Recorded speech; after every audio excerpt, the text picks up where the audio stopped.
uma das mais comuns, a mais comum de todas elas é a leucoplasia, né, em relação de epidemiologia, que é, como eu disse, um diagnóstico por exclusão, onde não se encaixa nenhum fator etiológico, e a gente acaba denominando clinicamente de leucoplasia, e que a gente tem alguns diagnósticos diferenciais, como o líquen plano, o moriscato, que é aquela mucosa mordiscada, queratose friccional, estomatite nicotínica, leucoedema, névoa esponjoso, névoa branco esponjoso. Então, mas cada uma dessas daqui a gente consegue fazer um diagnóstico, ou com biópsia, ou com avaliação clínica, ou com alguma avaliação laboratorial. Então, quando a gente não consegue, a gente descarta todas essas lesões que se manifestam como placa branca, aí a gente tem um diagnóstico inicial presuntivo de leucoplasia.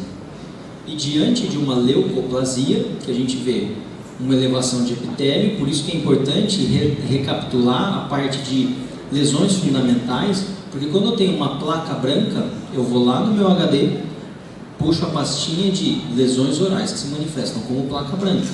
Então, eu saio, eu excluo todas as outras lesões, outras manifestações clínicas. E quando essa lesão, ela tem uma predileção pelo sexo masculino, 10 vezes mais, entre 30 e 80 anos. O gênero feminino, ela tem uma incidência 2 vezes maior, entre 40 e 70 anos. 2% da população mundial tem uma manifestação clínica como essa, e corresponde a 85% de todas as lesões potencialmente malignas, as desordens orais. Então, de longe, disparado, é o que mais a gente tem contato em clínica, no nosso paciente clínico. Diante das outras, essa é tecnicamente, epidemiologicamente, a que tem menos transformação, potencial de transformação maligna. Então, de todas, se é uma que é para ter um grande volume, que seja a que tem menos potencial de transformação maligna, sendo que 4% dessas lesões podem vir a ter uma transformação maligna no futuro. Então a gente pode classificar de acordo com o aspecto clínico dela, de acordo com a espessura dessa placa, o formato dessa placa, a superfície dela. A gente pode chamar de homogênea e não homogênea. Homogênea e não homogênea com relação à textura e com relação à cor. Então a gente vê aquelas homogêneas que ela praticamente é a mesma manifestação clínica em toda a lesão. Ela é lisa ou ela tem um aspecto mais liso em toda a sua extensão. A não homogênea, ela é um pouco alterada em áreas mais lisas de seu epitélio, de sua superfície, áreas mais estriadas ou verrucosas, e também heterogênea com relação à cor. Áreas mais leucoplásicas, relacionado à parte branca, áreas com pontilhados ou áreas eritroplásicas com áreas vermelhas, e isso acaba chamando um pouco mais a atenção.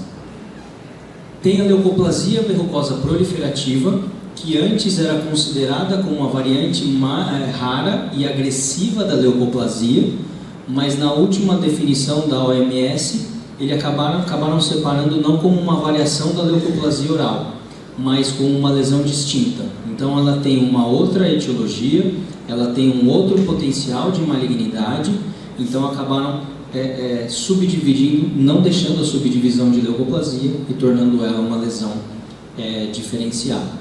Mas é uma placa branca já com uma superfície verrucosa. Então a gente vê que a superfície dela não é lisa, que nem na leucoplasia, ou irregular, mas ela tem projeções no seu epitélio. Isso daqui pode ser também um diagnóstico diferencial de carcinoma verrucoso. Então já pode ser um carcinoma verrucoso ou ainda uma leucoplasia verrucosa proliferativa. Clinicamente, a gente não tem como saber se já malignizou, se já tem alguma transformação maligna ou ainda não. A gente está falando, por enquanto, de aspectos clínicos. E um dos aspectos não homogêneos, como eu falei, que mais nos preocupa é com relação a essa não homogeneidade relacionada à cor. Vou falar na próxima lesão, que são as eritroplasias, que é a mesmíssima definição de leucoplasia, só que em vez de branca ela é vermelha. Então a gente vê as lesões mistas em regiões mais brancas, leucoplásicas, e mais avermelhadas, eritroplásicas. Essas nos chama mais atenção, porque a eritroplasia, como vocês vão ver, ela tem um potencial de malignidade muito maior. Então a maioria das eritroplasias, elas acabam malignizando. E quando a gente tem uma lesão mista, a gente tem que ficar de olho, porque nessas áreas eritroplásicas são áreas que nos chamam mais atenção por conta desse aspecto. E existem várias apresentações clínicas, por isso que a gente sempre lembra de descrição de lesão. Então podem ser generalizadas em grande parte da mucosa oral, pode dar em mucosa queratinizada e às vezes não queratinizada. E aqui a gente vê uma que às vezes tem uma denominação de mucosa mosqueada, né? Como se tivessem uma homogeneidade na heterogeneidade. Então ela é heterogênea igual em toda lesão. Então ela tem um padrão que se repete praticamente em toda lesão, como áreas brancas e vermelhas. Então aqui só para lembrar da evolução, mucosa normal, leucoplasia, já vai mudando a superfície dessa leucoplasia, onde vai mudando a sua denominação de leucoplasia com fissuras, leucoplasia granular, e quando já tem a perda desse epitélio superficial, já é denominada de eritroplasia ou eritroleucoplasia, quando for uma lesão heterogênea. E se a gente olhar aqui na camada basal, pensando na histologia, a gente vê que quanto mais vai caminhando para desepitelização em direção à eritroplasia, a gente vê essa displasia epitelial, que é o que caracteriza a alteração morfológica no epitélio, na camada basal, que quanto mais alterações, mais displasia a gente considera, e o próximo passo de uma displasia severa já é o carcinoma instalado, a gente vê que vai aumentando o potencial de displasia desse tecido. Hoje em dia não existe mais a denominação de carcinoma in situ, então isso também foi mudado, a gente sempre falava e via denominações falando de carcinoma in situ, mas essa nomenclatura também já não existe mais. A OMS também, alguns autores não consideram mais displasia leve, moderada e severa, hoje é com displasia ou sem displasia. Então, mas a gente hoje em dia ainda vê todas essas denominações em artigos científicos, porque é muito recente. Então, lembrando novamente, leucoplasia a gente tem que descartar doenças autoimunes, lesões por traumas, alteração da normalidade como leucodema, doenças hereditárias e infecções fúngicas que se manifestam como placa branca, candidíase, hiperplásica, crônica, pseudomembranosa. E esse é um algoritmo do autor Van der Waal, que é quem mais estuda a leucoplasia, junto com a professora Suk, que é um algoritmo decisório que eu acho que ele pode ser, em muitos diagnósticos clínicos, ele serve como o diagrama decisório. Ele diz que diante de uma leucoplasia, que é um diagnóstico presuntivo, a gente tenta uma lesão de placa branca. A primeira coisa é eliminar fatores etiológicos que a gente julga ser responsável por aquela lesão. Tive uma resposta satisfatória? Sim, então eu já tenho um diagnóstico. Eu achei que tinha uma causa, eu eliminei essa causa, eu entendi qual que é, então é um diagnóstico. Então é lesão traumática, lesão química, aí eu já tenho o diagnóstico final. Eu eliminei os fatores etiológicos e não tive resposta, então aí a gente caminha já para uma próxima etapa, que é biopsiar esse tecido. Ou, os fatores etiológicos não foram detectáveis, biópsia. Biopsiei, veio comprovado com leucoplasia. Se tiver sem displasia, a gente tenta remover alguns hábitos para ver se melhora o aspecto daquela lesão, acompanha de 6 em 6 meses inicialmente e pensa na remoção total da lesão ou em uma nova biópsia, dependendo das características clínicas. Se já tiver com displasia, a gente pensa na remoção de hábitos também, que podem estar camuflando a lesão, acompanhamento inicial de 3 em 3 meses, e aí a gente pensa na remoção da lesão. Lembrando que remover a lesão clinicamente detectável inteira, fazer uma biópsia excisional, não quer dizer que você está removendo a lesão por inteira verdadeiramente. A gente teve uma conversa com a doutora Suk, que é uma das pessoas que mais estudam isso no ano passado, E uma coisa que ela deixa muito claro, inclusive nos artigos e nos livros dela, é que o que você vê clinicamente não representa o total da lesão. Muitas células ao redor dessa leucoplasia, no interior dos tecidos, elas já estão morfologicamente alteradas, só que clinicamente não é detectável. É por isso que eu não sei se alguém já teve experiência de remover uma leucoplasia e em algum momento ela voltar. Você fala, mas eu removi ela inteira, então deu recidiva. Na verdade não é uma recidiva, ainda ficam células alteradas, que não é clinicamente detectável e que a gente nunca vai conseguir remover uma leucoplasia com uma margem de segurança absoluta. Então a remoção inteira da lesão, ela sempre foi questionável. Se é uma lesão pequena, ok. Agora, fazer uma grande mutilação, pensando que estou removendo todo um tecido que pode ter um potencial de malignidade, você pode realmente estar removendo a maior parte, mas não quer dizer que você está removendo inteiro.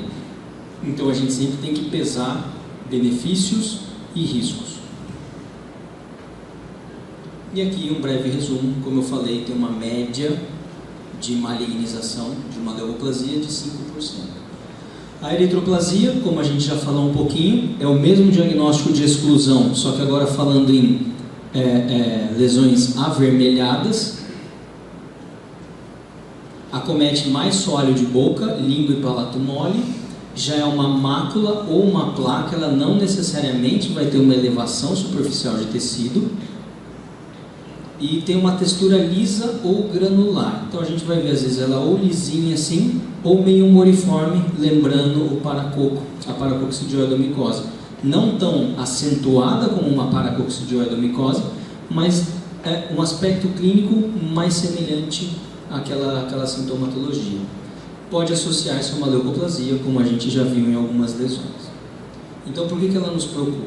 90% apresenta displasia epitelial severa, ainda na época classificada como carcinoma in situ, ou já com um carcinoma espinocelular superficialmente invasivo. Então, lesões eritroplásicas, elas são um grande sinal de alerta pensando em malignização. E aí a gente tem que fazer o nosso diagnóstico diferencial: amartomas, lesões vasculares, neoplasias de origem vasculares, neoplasias benignas, né? Como hemangioma, ou neoplasias malignas como o sarcoma de Kaposi ou de Kaposi, que hoje em dia a gente vê muito pouco, mas ainda tem alguns pacientes. Lesões por traumas químicos, térmicos ou mecânicos, infecções fúngicas, como candidíase eritematosa, histoplasmose, doenças autoimunes como líquen plano oral atrófico, lúpus eritematoso, pemfigoide, e inflamatórias, como inflamação das membranas mucosas, pênfigo vulgar, reações de hipersensibilidade, ou seja, novamente, é um diagnóstico por exclusão de outras doenças ou fatores etiológicos.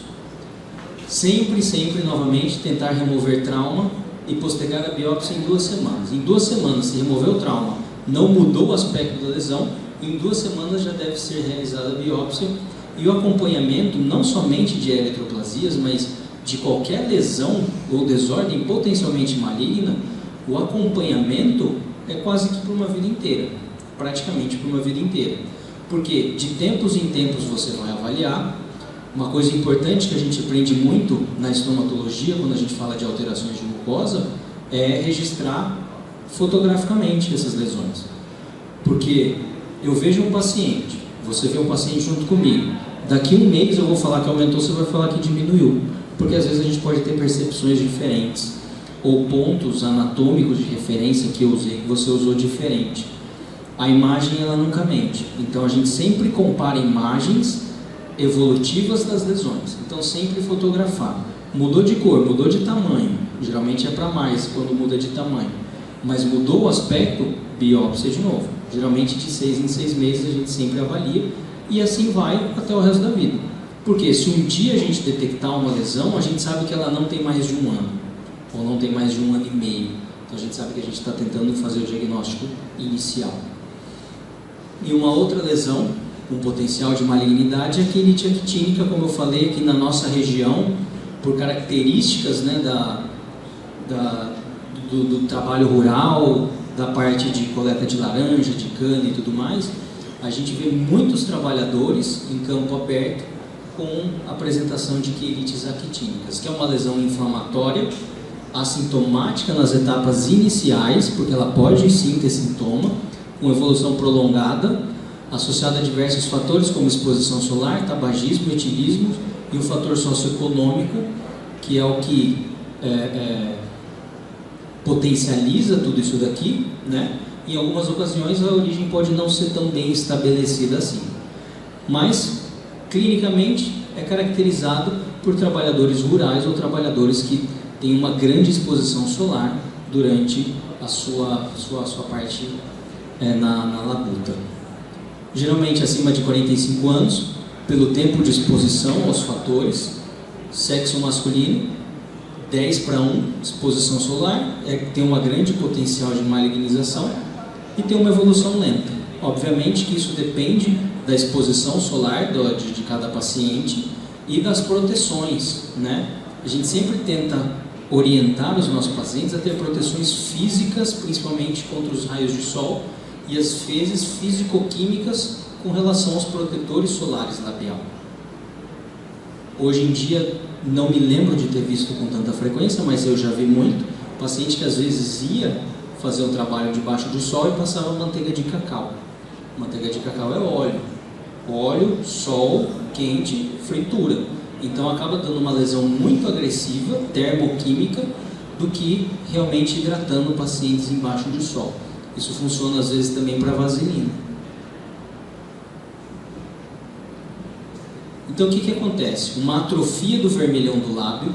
Então a gente vê que o vermelhão ele começa a atrofiar, ele tem um ressecamento labial secundário, tem um eritema de mucosa e semimucosa labial. Ele pode, dependendo da evolução, ter uma perda da linha mucocutânea, que é essa linha aqui, que às vezes ela não fica tão bem definida, como a gente vê aqui, que ela está bem desenhada. Aqui já começa a invadir a relação de pele e da mucosa mucolabial. Pigmentação preto acinzentada na superfície labial, a gente começa a ver o escurecimento dessa região, e às vezes uma superfície lisa com áreas de manchas pálidas, que são lesões muito semelhantes às leucoplasias, mas como a gente fala de lábio inferior e fator solar, a gente denomina de queilite actínica. Alguns pacientes já vêm com inchaço nessa região, apresentam áreas de aspecto coberta por escamas ou crostas. Então eu já atendi alguns pacientes com os lábios crostrosos e não tinha sangramento, não tinha nada que favorecesse ali, somente o ressecamento labial por conta do sol, e podem apresentar lesões leucoplásicas, principalmente próximo ao vermelhão do lábio, como a gente vê aqui. E eventualmente elas progridem como úlceras crônicas, né? E aí a sintomatologia é variada, dependendo do tamanho da úlcera e dependendo do limiar de dor do paciente. Aqui a gente consegue ver uma úlcera aqui, uma região mais eritroplásica aqui, uma região mais leucoplásica aqui. O paciente estava evertendo o lábio dele não é desse formato. Eu pedi para ele everter para eu poder tirar foto. Então ainda não tinha alteração, mas a gente vê a linha mucocutânea aqui já começando a se apagar. Isso mostra a evolução dessa agressão labial. Então uma descamação, a gente vê áreas ulceradas, áreas leucoplásicas, áreas com pigmentações, áreas com crosta por conta de feridas. E aí uma coisa importante é a gente aprender a classificar. Existe uma classificação de graus de queilite actínica, que ela pode ser classificada de grau 1 a grau 4. Grau 1 é só ressecamento e descamação.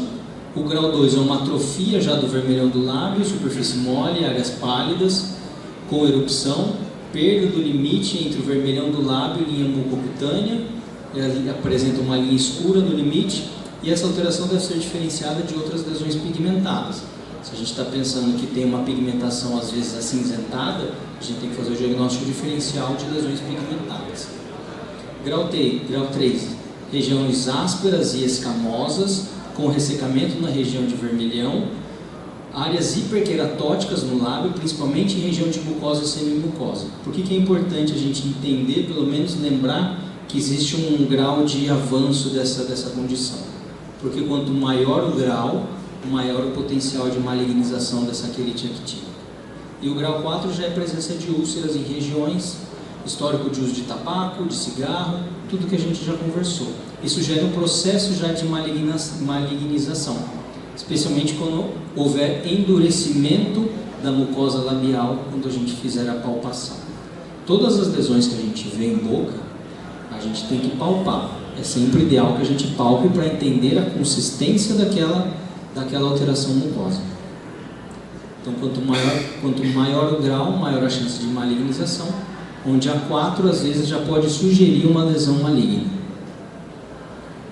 E aqui a gente tem um algoritmo decisório, grau 1 e 2, o acompanhamento inicial a cada 6 meses, se não tiver mudança, está estática, eu faço um acompanhamento anual, eu passo de 6 em 6 meses para uma vez por ano.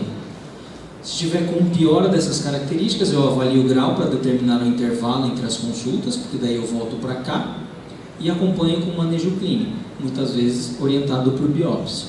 Grau 3 e 4, reforço as orientações de autocuidado, de exposição solar, uso de chapéu, protetor labial e facial. E aí eu já realizo uma biópsia incisional de controle, sempre que o aspecto clínico se alterar. Então eu determino o intervalo entre as consultas de acompanhamento inicial a cada 3 meses e toda vez que a gente vê, a gente vai graduando. Então se já tiver em grau avançado, 3 em 3 meses e acompanho com biópsia. Graus mais iniciais eu posso ver 6 em 6 meses ou anualmente. E aí sempre que houver alteração, reclassifica e pensa em fazer uma biópsia para ver se já teve uma alteração significativa, pensando em malignização. E aí saindo das lesões, das desordens orais potencialmente malignas, a gente já vai para aquelas lesões que têm aspecto de malignidade, que clinicamente elas já parecem um câncer, histologicamente elas já são, mas às vezes chega assim para a gente e a gente não tem ainda um olho de patologistas, a gente não tem microscópio, então a gente sabe que são lesões já malignas que a gente ainda não diagnosticou, aí a gente faz uma biópsia para confirmar, mas aqui já são lesões malignas. Tem aquelas em graus extremos, que foram os primeiros casos que a gente mostrou, e essas de graus mais intermediários, não são lesões iniciais, mas já são de um nível intermediário, que a gente já vê grandes ulcerações, a gente vê alteração de superfície do epitélio de origem da lesão. Nesse caso de língua, a gente vê a língua completamente despapilada, com alteração de cor aqui, de superfície, sangrante. E uma coisa que é muito característica de tumores, de neoplasias malignas do carcinoma espinocelular, eles são muito endurecidos. Então, se você palpar essa língua, você vai sentir que ela é extremamente endurecida. Por isso que a gente sempre fala que a avaliação clínica ela é visual e ela é tátil. E aqui outros exemplos. Aqui já é um carcinoma de lábio, indo para a pele, grandes destruições já mais avançados.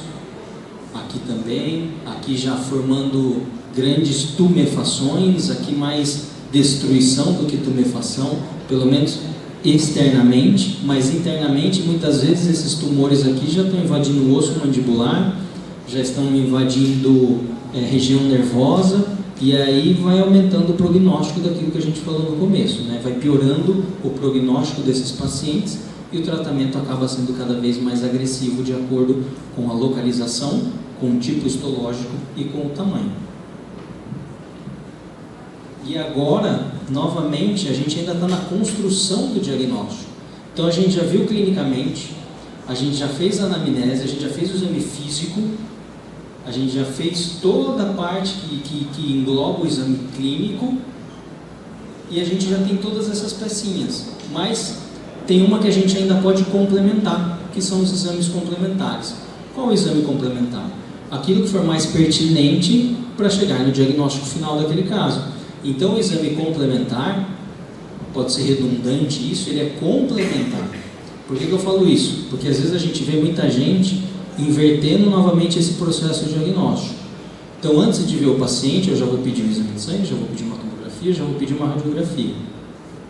Eu sei que muitas vezes a gente faz isso para otimizar e muitas vezes se justifica, mas só olhem os exames complementares na sequência depois de você já ter feito todo o exame clínico, o exame físico, a anamnese e já ter elaborado alguma linha de raciocínio diagnóstico. Aí você complementa o final com exame complementar de biópsia, de exames de imagem, enfim, o que for. Porque, novamente, se a primeira coisa que você faz antes de olhar a boca do paciente é a radiografia, novamente, você vai tendencioso a olhar a boca do paciente, direcionado àquilo que você viu na radiografia, e às vezes você esquece de fazer, ou pelo próprio tempo você acaba não fazendo o exame completo. Então é bom você olhar a boca do paciente sem ter nenhuma informação, porque você se obriga a fazer uma varredura completa em toda a mucosa labial, em toda a mucosa oral do paciente. Semana retrasada eu ia colocar na imagem, eu ia colocar no slide, mas achei melhor não. Eu recebi novamente uma foto de um ex-aluno, que eu dei aula por um tempo na USP de Bauru e dei aula uns 2 anos numa faculdade no interior de Goiás. Professor, eu acho que essa paciente tem síndrome de Sjögren, ela está com isso, ela está com aquilo, o meu irmão ele é médico digestivo, a gente acha que é síndrome de Sjögren e ela está com umas papilas hipertrofiadas. Aí me mandou uma foto. Aí eu olhei, fiquei 10 minutos olhando aquela foto. Eu falei, eu não estou vendo nada aqui nessa língua. Aonde que você está vendo? Aponta para mim. Eu falei, descreve a lesão para mim. Aí ele descreveu, eu falei, cara, você está me descrevendo, e é uma foto com a língua bem tracionada, foi o que você está me mostrando, o que você está me descrevendo são as papilas valadas, ou circunvaladas, que são essas papilas que ficam na posterior da língua. Ele falou, ah, é? Eu falei, é. Foi isso, é anatômico. Aí ele ficou sem graça, eu falei, erro meu então, porque eu não estou acostumado a olhar lá atrás da língua. Eu falei, então, tome cuidado quando você disser que é meu aluno, porque ou você não lembra, ou você não entendeu o intuito disso. Porque a gente tem que olhar. Então, ele fez o que é mais difícil, que é o que a maioria da gente faz. Ele já pensou em coisas complexas antes de pensar no simples. Então, ele já queria olhar primeiro para os exames complementares antes de fazer o básico. Isso acaba induzindo muitas vezes ao erro.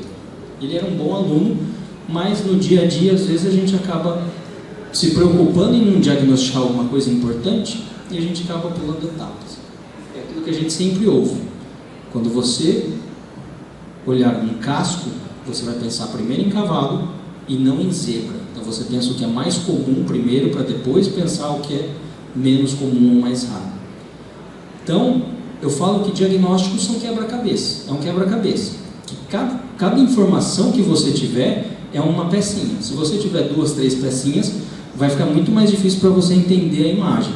Quanto mais você tiver, melhor a imagem para você entender. Então aí vai construindo a imagem diagnóstica e o perfil daquele paciente.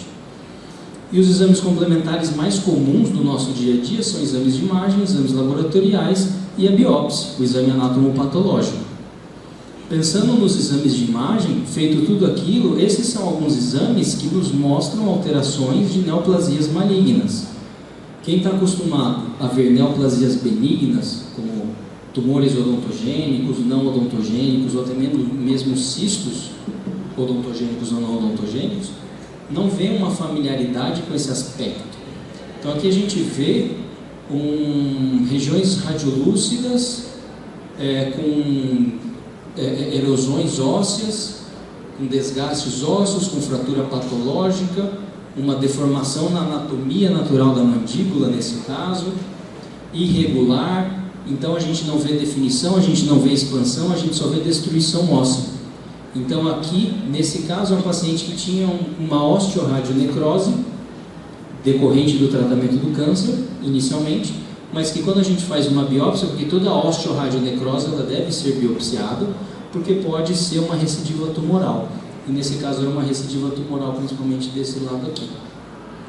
Aqui em maxila a gente vê uma destruição óssea também não definida. A gente não vê as margens dessa lesão radiolúcida, porque isso daqui é mucosa, né? E pensando em osso aqui é radiolúcida, a gente vê grande destruição óssea aqui, com o dente envolvido. Então é diferente de um padrão de uma lesão benigna. Lesão benigna cresce na maioria das vezes devagar e expansiva. Então acaba expandindo o trabeculado ósseo, na maioria das vezes. Então, quando ela expande, ela leva o osso junto, porque ela faz isso de uma forma devagar, e a gente vê um contorno regular de osso. Quando a lesão ela cresce muito rápido, ela acaba destruindo e não expandindo. Então, quando a gente tem um padrão destrutivo, ou é uma lesão benigna agressiva, como algumas lesões de célula gigante, que eu já vi de padrão agressivo, ou é uma neoplasia maligna. E aqui um outro caso também, aqui já é uma neoplasia que acabou levando a uma fratura patológica. Então vê que não tem expansão, não é leva cortical, só tem destruição irregular do osso. Às vezes quando a gente fala de osteosarcoma, como é esse caso, nas bordas da lesão a gente vê coisas como se fossem raios de sol. Aqui não, porque ainda está contornando bem a mandíbula, mas a gente vê um trabeculado completamente irregular e amorfo. Então a gente tem uns padrões mais específicos de exames de imagem. E falando de um exame complementar que para a gente ele é extremamente importante também, não é o único, mas ele norteia muito o final da construção do nosso diagnóstico, na grande maioria das vezes, que é a biópsia, que nada mais é que a remoção de um tecido vivo para exame macroscópico, microscópico, e tudo isso envolve um processamento laboratorial. Então a macroscopia também faz parte da biópsia, não somente a microscopia. E existe um protocolo clínico de execução, a gente vê artigos mostrando a importância do procedimento, de todas as etapas, e a primeira aqui começa com preenchimento de prontuário. Aí entra toda aquela parte que a gente falou no começo, de lesões fundamentais e de saber descrever a lesão, porque o patologista ele não está vendo. Por mais que você mande foto e imagem, você tem que saber descrever. Então o patologista ele vai acreditar no que você está descrevendo, como você está descrevendo, e ele vai montando a imagem na cabeça. Segundo, a determinação do tipo de biópsia, incisional, excisional, escolha do instrumental cirúrgico adequado, seleção da área que eu vou biopsiar, realização propriamente dita da técnica, o acondicionamento desse material, onde que eu vou colocar, sempre em formol a 10%, recomendações pós-operatórias, faz parte da técnica, análise do resultado histológico e o controle clínico do tratamento.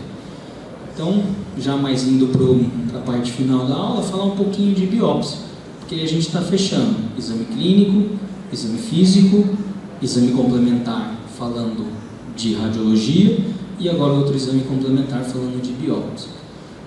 Como é que a gente faz a seleção do melhor local para se biopsiar uma lesão? A gente tem alguns parâmetros de seleção. Geralmente a gente escolhe aquela área que é mais representativa da lesão, mais característica daquela lesão. Então, se eu tenho uma eritroleucoplasia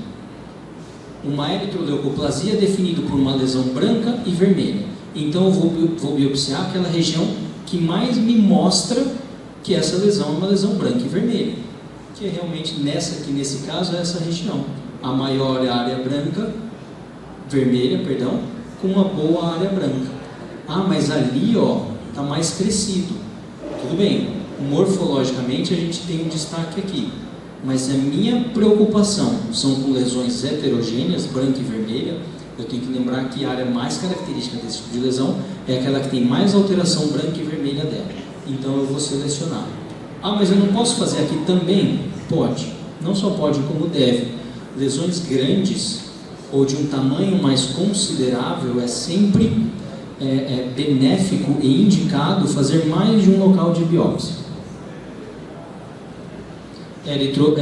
Na eritroplasia aqui não vai ter muito erro, porque essa lesão é uma lesão muito homogênea. E novamente aqui na eritroleucoplasia tem lesões brancas, lesões vermelhas. Eu vou tentar fazer uma biópsia naquela que agrupa as maiores características dessa lesão. E lesões múltiplas em lesões maiores. Então esse é um caso de uma leucoplasia bem clássica. Percebe que tem até uma marquinha de uma PPR aqui. A gente pediu para ela removeu por umas 2 ou 3 semanas e continuou da mesmíssima forma. Aí a gente partiu para a biópsia. Eu selecionei 3 lugares para fazer biópsia. No rebordo, onde tinha essas lesões mais características, e uma no palato para mudar o sítio anatômico. Nessas 2 anteriores, vieram como leucoplasia com displasia moderada. Nessa região posterior, vê como carcinoma in situ. Então, por isso que é importante biopsiar mais de um lugar em lesões um pouco maiores. E aí, assim, como eu conversei com o próprio patologista, que o patologista da USP nessa época era o professor Consolado. Ele falou, não tem como adivinhar, por isso que é importante múltiplas biópsias. Ele falou, aqui a mão de Deus te guiou para pegar um lugar que tem um carcinoma in situ. Se você às vezes fizesse um pouco mais para frente, poderia não pegar. Então, deem margem para ampliação das suas biópsias em número e às vezes em tamanho. Para fazer uma biópsia é relativamente simples. É uma cirurgia pequena, simples, mas ainda assim um procedimento cirúrgico. E aqui a gente está falando mais de tecido mole, né? Apesar de ter um descolador aqui, às vezes a gente precisa, mas não precisa de um aparato tão grande assim. Todos os nossos instrumentais para manipulação de tecido mole. Uma dica que a gente sempre faz, isso daqui não é gente, tá? Isso daqui é pele de porco. Isso aqui é para fazer material didático. Então, uma dica que a gente sempre dá é nunca anestesiar próximo à lesão que você vai biopsiar. Primeiro, para você não encharcar o tecido de anestesia, para o patologista não ter nenhuma lise celular por conta de expansão da anestesia, e para você não deformar o tecido que você vai biopsiar. Porque se você anestesia bem baixo e o tecido deforma, às vezes você tira um pedaço maior do que deveria, porque é um tecido já que você deformou por encharcamento de anestésico. Então, sempre uma distância considerável se você for fazer uma anestesia local. Se você for fazer uma anestesia troncular ou regional, aí não tem esse problema. Quando a gente faz em lábio, uma dica sempre muito importante é o auxiliar everter o lábio do paciente e fazer um apoio digital por debaixo do lábio, quando é lábio inferior, e mesma coisa no lábio superior, porque isso vai dar firmeza para o cirurgião fazer a incisão. Não sei se vocês já fizeram biópsia em lábio, assim como em língua, mas em lábio é mais chato. Se você não tiver essa apreensão, você vai passando a lâmina de bisturi. Se o lábio estiver bem molenga, ele vem acompanhando o bisturi e uma hora corta, só que aí corta tudo torto. Então o tecido ele tem que estar estirado e bem calçado, principalmente pelo auxiliar. E uma coisa que eu aprendi muito, que eu não falei no começo, eu esqueci, mas eu tenho um pezinho em Monte Alto, mas é um pé bem terciário, porque o meu orientador de mestrado, doutorado e pós-doutorado, ele é cidadão de Monte Alto, o professor Eduardo Sanches Gonçalves. Então eu fiquei durante 15 anos com ele, me aprimorando no mestrado, doutorado, pós-doutorado e até desde a graduação, na verdade. Então devo muita coisa a ele. Ele é o meu mentor até hoje e ele é uma das pessoas responsáveis por eu estar aqui hoje, tendo conquistado o que eu conquistei. Então, secundariamente, eu faço parte daqui porque ele saiu daqui. E uma coisa que ele me ensinou desde a graduação, eu nunca esqueci, e foi a primeira cirurgia que eu acompanhei ele a fazer. Ele estava fazendo uma remoção de um lábio duplo, que ele falou, você tem que pressionar as duas comissuras em cima da artéria labial, enquanto eu estiver fazendo a cirurgia. Um jeito todo delicado que ele tem, quem conhece sabe, se você soltar o dedo daí, eu corto seu dedo. Então, eu aprendi que, por quê? Porque quando você faz a apreensão da artéria labial, a cirurgia ela acaba sendo muito mais limpa. Durante a cirurgia ele até falou, solta um pouquinho aqui. Você solta essa apreensão, aqui começa a encharcar. E como você está com as duas mãos aqui, não tem quem sugue. E sugar em tecido mole é ruim, porque fica entupido toda hora. Então, faça a apreensão mecânica das artérias labiais inferiores quando você estiver fazendo qualquer procedimento cirúrgico em lábio. Isso facilita muito a visualização e a técnica cirúrgica. Tomar muito cuidado com o material que a gente vai usar para fazer a apreensão desse tecido. Essas pinças são mais indicadas do que essas daqui, justamente para ela não agredir o tecido que você está removendo, senão o patologista não vai conseguir ler adequadamente. Existem várias técnicas, né, para técnicas cirúrgicas, biópsias incisionais, punções apirativas por agulha fina, citologia esfoliativa, trefina, punch, sacabocado, curetagem. Então você escolhe a técnica diante da necessidade. A que a gente mais faz são as biópsias incisionais, que é a remoção de parte da lesão, não ela inteira. Normalmente a gente faz para lesões grandes, lesões de difícil acesso e lesões com aspecto de malignidade.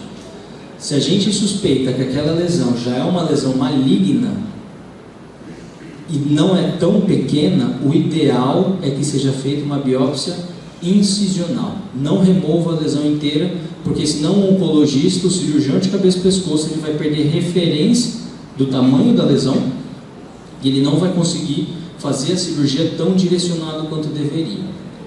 Alguns autores dizem que a única exceção é o melanoma. Quando você vê o melanoma pequeno, o ideal é fazer excisional do que incisional, porque tem uma vertente que diz que quando você corta o melanoma do meio, você desprende algumas células que vão cair na corrente sanguínea e podem causar metástases. Tem uma frente que não acredita que isso aconteça, mas diante de melanomas pequenos, o melanoma é muito raro, um tipo de câncer de boca, você faz uma excisional. Mas normalmente, suspeito, incisional, diagnosticou, oncologista. Uma coisa que a gente sempre fala: deem preferência para a profundidade da biópsia do que para a amplitude da biópsia. Ou seja, façam de preferência que ela seja mais funda do que larga. O ideal é ter um equilíbrio entre os dois, mas o mais importante é a profundidade de tecido. Então, se eu pego uma coisa muito superficial, às vezes eu só vou pegar uma camada da lesão que às vezes não vai representar alteração oncológica nela. Às vezes essa alteração neoplásica ela está em tecidos mais profundos. Então, sempre que possível, com profundidade adequada e largura adequada. E às vezes a gente vê no começo, a gente faz muito largo e muito raso. Vem biópsias inconclusivas. É melhor fazer mais fundo e um pouco mais estreito. Pelo menos 3 milímetros de espessura e 4 milímetros de profundidade. Isso é muito relativo, depende muito da lesão. Eu preciso pegar tecido sadio e tecido alterado obrigatoriamente? Não necessariamente, mas sempre que possível é interessante para o patologista ver aonde que começa a alteração, porque ele vê tecido sadio e vê onde ele começa a se alterar. Só que uma fotografia didática simples de uma biópsia incisional, na verdade é um corte em elipse e em cunha, né?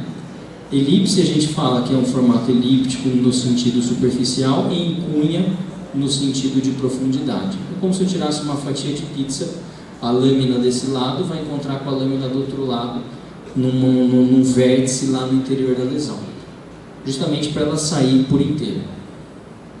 Aqui um exemplo, anestesia à distância, incisão em elipse, 2 lesões grandes, tumefação. Pós-operatório, a gente consegue ver que é em cunha, porque consegue ver que parece um triângulo. E aqui uma sutura só para estabilizar coágulo, porque não fecha por intenção primária, porque é uma lesão de tumefação. Os 2 fragmentos, biópsia, nesse caso que a gente acabou de ver, é uma lesão central de células gigantes. Aqui mostram a precisão de 88% dos resultados, mas diz que às vezes a maioria dos erros de amostragem são por erros na manipulação do fragmento. Múltiplas amostras em maior volume durante a biópsia permitem um diagnóstico mais preciso. A excisional, a técnica cirúrgica é a mesma, em elipse na grande maioria das vezes, em cunha, só que daí eu vou remover todo o tecido. Geralmente para lesões pequenas, até 2 centímetros, de aspecto benigno e algumas lesões vasculares. Aí eu coloco uns 500 asteriscos em lesões vasculares. Isso é uma coisa que os autores descrevem, mas tratar de lesão vascular não é tão simples assim. Tem todo um diagnóstico para se fazer, para saber o que você pode remover ou não, e se você pode remover ou não. Então aqui a gente tira, não somente pensando na superfície, remoção inteira, mas pensando em profundidade também. Então, para ser uma biópsia excisional, eu tenho que fazer a incisão, que eu não necessariamente preciso ter margem de segurança, mas em profundidade eu também preciso remover ela inteira. Quando eu for dar uma margem de segurança, às vezes a gente dá uns 2 milímetros, dependendo da lesão, dependendo do diagnóstico presuntivo. Aqui é uma biópsia, entre aspas, excisional, porque aquilo, como eu falei, é uma leucoplasia. Então, não sei se realmente eu tirei a lesão inteira. Mas aqui, uma lesão que eu fiz uma biópsia, já que ela não era tão grande, eu pude tirar, não causa uma mutilação tão grande, eu tirei e mandei para o anatomopatológico. Então aqui a gente vê, parece grande, mas não é. Quando a gente faz a sutura, faz a divulsão desses tecidos aqui, a gente consegue suturar com mais facilidade. Pode-se usar tesoura também, coisa que a gente nunca recomenda, porque a tesoura não tem um corte tão linear assim. O bisturi a gente consegue controlar melhor, e dependendo do lugar, se você cortar um vasinho com tesoura, é muito mais fácil de você causar esse tipo de injúria a vasos, mas é remoção 100% da lesão. Aqui uma hiperplasia, removeu 100%, manda para o anátomo. A citologia esfoliativa é uma coisa que hoje em dia é um tipo de biópsia, mas que hoje em dia a gente só reserva para casos de investigação de agentes etiológicos microbianos. Dificilmente a gente vai fazer uma citologia esfoliativa como antes fazia para tentar diagnosticar lesões malignas.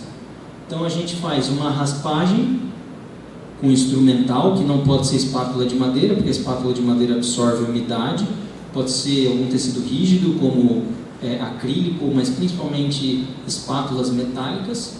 A gente faz um esfregaço numa lâmina, numa lamínula de vidro, e armazena em álcool absoluto. Sempre que for fazer um desses, é interessante ligar para o laboratório e pedir como que eles preferem que você mande. No caso lá do laboratório na USP, nesse caso aqui, eles me orientaram: me mande 2 lâminas em álcool absoluto e uma lâmina num potinho vazio sem nada, porque eles fazem as comparações deles. Mas aí você pede orientação para o laboratório. E o que vem no resultado de uma citologia esfoliativa? Isso daqui é a classificação de Papa Nicolau. Então, o Papa Nicolau ele é uma citologia esfoliativa. E naquela região, especificamente na ginecologia, ele é interessante porque é uma região difícil, incômoda e às vezes para fazer uma biópsia. Então, se tem uma citologia esfoliativa, que quando é classe 0, material inadequado, classe 1, células normais, classe 2, células atípicas, sem evidência de malignidade, classe 3, sugestiva, mas inconclusiva ainda, classe 4, fortemente sugestiva, e classe 5, conclusiva de malignidade. Pensando em tecido de boca, que para nós é muito mais fácil fazer uma biópsia e remover o tecido, a gente sempre indica a biópsia. A gente deixa para casos muito reservados esse tipo de técnica. Se eu quiser fazer uma biópsia de tecido mineralizado, hoje em dia a gente tem as brocas trefinas que podem ajudar bastante a gente, ou brocas de qualquer natureza, mas a trefina ela ajuda muito a fazer um corte bem controlado desses pacientes. E aqui eu posso fazer até sobre a mucosa, quando tem um edema e eu quero fazer análise de mucosa de tecido mole e tecido duro, que a gente consegue ver. Eu falo que parece um medalhãozinho de frango, parece um baconzinho aqui enrolado, mas a gente vê que é um corte reto, linear e homogêneo, que para o patologista isso é muito bom, não tem aquelas interferências, aqueles artefatos de corte cirúrgico, assim como o punch, bisturi tipo punch, que é um bisturi circular, que tem o mesmo tipo de corte, só que visando somente tecido mole, facilita muito os procedimentos de biópsia, quando bem indicado, e ele agiliza demais a cirurgia. Então você faz um corte rápido e o procedimento ele acaba sendo muito mais rápido. Então ele tem vários tamanhos, esses milímetros aqui é relacionado aos diâmetros. Às vezes a gente já usou mais hoje em dia um pouco menos, porque a gente gosta de preservar a mucosa queratinizada, mas para fazer a segunda fase de implante, se você em algum momento precisar, você faz com um punch, você não precisa nem fazer com bisturi, você abre a superfície do implante. Ele é muito usado na dermatologia, e ele é bom porque ele pega várias profundidades, vários tecidos em profundidade, e novamente o corte dele é muito limpo, então acaba não causando tantos artefatos na hora de se fazer uma lâmina anatomopatológica. E é muito fácil de utilizar, você encosta no tecido, faz a pressão, conforme você vai fazendo pressão você vai girando, no sentido horário e anti-horário. Aí o tecido ele fica cortado, mas como ele é cilíndrico, não é em forma de cunha, ele ainda fica preso lá no interior. Você pode fazer uma tração delicada do tecido, ou cortar com uma lâmina de bisturi, pedículo, ou com uma tesoura. A tesoura às vezes é até melhor porque você abaixa o tecido ao redor e corta, você acaba ajudando nessa mudança de profundidade. área pós-operatória, e aqui a gente vê um fragmento bem limpo e liso. E aqui um exemplo, região muito posterior, é ruim chegar com o bisturi lá, a angulação por bisturi é ruim, e fazer aquele formato de elipse, unha e tudo mais, às vezes dificulta. Então aqui nesse caso me ajudou muito um bisturizinho do tipo punch. Esse pontinho é para um único ponto é para dar conforto na consciência, porque teoricamente a técnica de punch você não precisa necessariamente dar ponto, você deixa cicatrizar por segunda intenção, mas é uma coisa que incomoda, né? Deixar por segunda intenção, pelo menos para dar um pouco mais de conforto para o paciente, mas não adianta nada. Aqui a gente vê, a gente consegue ver as 3 camadinhas da biópsia. Então é uma biópsia muito boa para um patologista poder analisar depois. Olha por que não adianta nada. Então quem não está acostumado a fazer biópsia tipo punch, principalmente região do palato, acostume com esse tipo de pós-operatório. Não deu nada de errado. Aqui a sutura não é por primeira intenção e acaba ficando feio para depois cicatrizar. Esse é um processo normal de cicatrização. E esse aqui é aquele caso que eu falei. Eu usei punch, que era uma senhora de 80 e poucos anos, hipertensa, não queria deixar ela muito tempo estressada, então isso daqui foi muito rápido. A mecânica do punch era muito rápida, e aqui eu acabei dando uns pontinhos em X. E o sacabocado, que a gente também reserva para casos muito mais posteriores, onde a gente não consegue alcançar com o bisturi, em lesões maiores, que normalmente não precisam às vezes anestesiar, porque já tem grandes necroses ali, e é meio na bruta mesmo, né? É uma coisa que incomoda a gente, mas ajuda muito em regiões de difícil acesso. Então o que a gente faz? O bisturi do tipo sacabocado, ele é uma pinça, é uma concha bicôncava, em que durante a apreensão aqui tem corte, é afiado, né? E durante a apreensão ele acaba cortando o tecido. Na verdade ele acaba mais rasgando do que cortando. Então quando a gente usa isso daí, a gente tem que fazer 3 movimentos em um: apertar, girar e puxar, tudo numa só. Então a gente aperta, gira e puxa, porque se eu só apertar e não puxar, vai ficar preso lá, vai ficar mordendo. Se eu só girar, eu só vou rasgar. Então você tem que apertar, girar e puxar num golpe único. Às vezes nem anestesiar precisa, você está fazendo em áreas tumorais, mas a gente deixa isso para a região muito mais posterior. Acometido até você colocar no formol, deixando um sorinho para não esturricar com o ar-condicionado. Sempre cuidado com sugadores. O sugador ele pode ser um grande inimigo nesse momento. O auxiliar então tem que tomar cuidado, se você sugar você perde todo o fragmento. Acondicionamento sempre em formol a 10%. E aí aqui todos aqueles pré-requisitos que a gente sempre ouve falar: frasco de tampa boa, de boca larga, o volume de formol tem que ser 10 vezes o tamanho da peça, porque senão ele vai inchar e vai ficar com nível abaixo. E tecidos que são muito finos, que se você colocar no formol eles começam a enrolar, você pode deixar eles em cima daquele papelãozinho de fio de sutura. Então você deixa ele esticado aqui e joga tudo isso aqui dentro do formol. Aí ele vai fazer o formol, quando agir, vai endurecer essa peça nesse formato. Ele não vai ficar todo enrugadinho.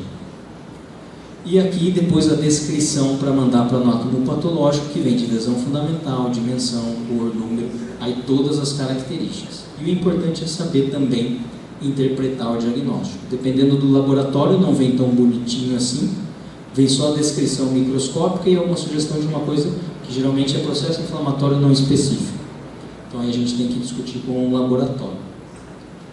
Para a gente encerrar, uma coisa muito importante: a gente sempre fala de técnica, a gente sempre fala de ciência, a gente sempre fala de evidência científica, a gente sempre fala em estudos, em artigos, em classificações, em todas essas coisas de linguagem mais acadêmica e científica. Mas o que eu sempre falo, principalmente como estomatologista, mas depois de estar dentro de um hospital de câncer, isso acaba ficando mais aflorado. A gente tem que traduzir sempre tudo isso que a gente está conversando, de evidência científica, de estudo e tudo mais. A gente nunca pode esquecer que o objetivo final como profissionais da área da saúde, que acho que é por isso que todos escolheram, é o cuidado de um outro ser humano. Eu costumo falar para os meus residentes também que a odontologia é somente uma das suas ferramentas para ajudar alguém. Ela não é a única. Eu sou um profissional da saúde, no hospital eu tento ajudar os pacientes de tudo quanto é forma, seja indo com ele até a recepção, seja indo com ele até do outro lado do hospital porque ele está perdido, seja orientando qualquer tipo de coisa e também usando a odontologia. Então a gente tem várias ferramentas para cuidar de uma outra vida, porque no final é isso que importa. Por isso que eu falo, não adianta você saber todas as técnicas se no final das contas você não tem empatia por um outro ser humano que naquele momento está fragilizado e você às vezes pode ser o único conforto de um cuidado que às vezes ele não tem em casa e não tem em lugar nenhum. E pensando em lesões, quem não sabe o que busca não entende o que identifica. Então quando a gente começar a fazer todas as nossas avaliações clínicas, a gente tem que saber o que a gente está procurando, porque senão a gente vai ver um monte de coisa, não vai conseguir diagnosticar nada e a gente não está entendendo por que está vendo. Mais uma vez, gostaria de agradecer a minha presença aqui, espero ter colaborado com alguma coisa aqui para vocês. Eu passei um pouco do nosso conhecimento, passei um pouco da hora também, mas eu passei um pouco do conhecimento que a gente tem, falando de diagnósticos iniciais. Então, espero ter cumprido o objetivo que a Giovana me convidou, que todos vocês me convidaram. Espero poder colaborar mais uma vez, ou quando precisarem, com o evento de vocês. Mas muito obrigado pela presença e manutenção de todos aqui até esse momento.